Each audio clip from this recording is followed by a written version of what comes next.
Hi guys, welcome back to BLAK Interiors. For those of you new to the channel, my name is Caio Xerri-Alves, design manager and partner here at BLAK. And before I continue, if you haven't done so yet, I'm gonna ask you to please subscribe to the channel by pressing the button below. And don't forget to press the bell to receive notifications as well. Now, on today's video, we're going to be talking about family rooms. What you consider when designing a family room for a family or for yourself is the occupants, right? The family that's going to occupy that. You need to think about their daily routines, when they wake up in the morning, who's going to use that room before they go to school, maybe, possibly not.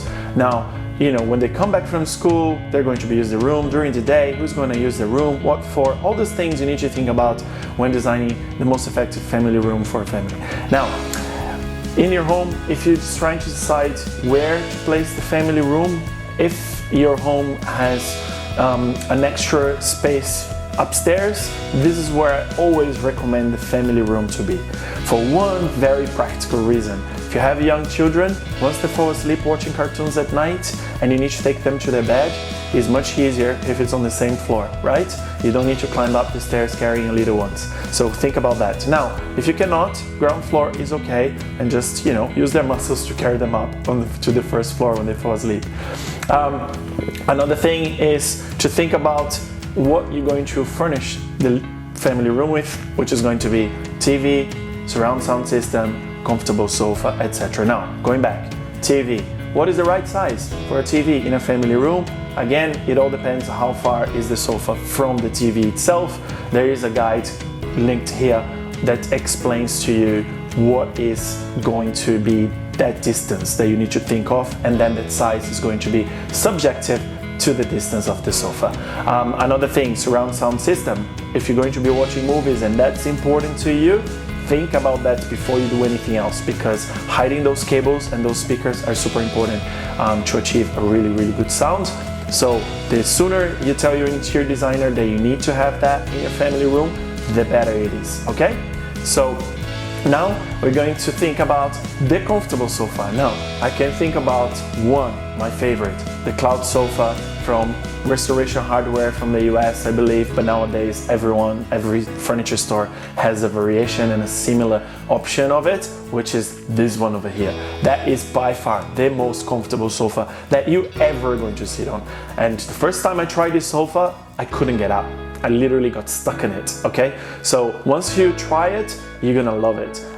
Some people though, they might find a little bit challenging if they have a bad back to sit on it, elderly people perhaps. So if you have some elderly grandparents living with you, maybe that might not be the right sofa. In that case, I would consider this one, for example, which is equally as comfortable and not as deep and easier to manage for people that has that bad back, like interior designers and elderly people, for example. Now, what else to consider is, after you've got the comfy sofa, the TV, storage. You have your kids there, they're going to be playing.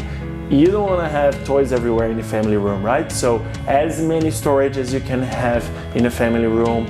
You know, the nicest one is to have a TV that has drawers underneath, like TV units, I mean, that has drawers underneath, deep drawers, so you can put everything away. And then, you know, you have the room really nice at the end of the evening, so for the next day it's all easy to tidy up. Storage. And last but not least, that special touch. That family room is about the family, it's about a story about them, it's about to tell you where the family, you know, who the family is. So it is the room that you're going to frame the first drawing that your kid did in their first day of school, or the Father's Day or the Mother's Day. It is the room that you're going to frame and put a really nice picture of your favorite family holidays.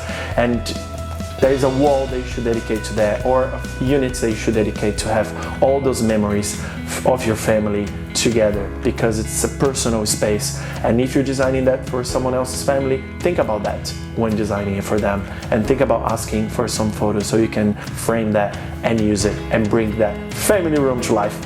And that's it from now. Guys, please tell me what you're thinking. What is your opinion on the channel? Apparently I'm not funny enough. I'm trying to be funnier. So please let us know how we're doing, and then just so we know what to improve for the next time.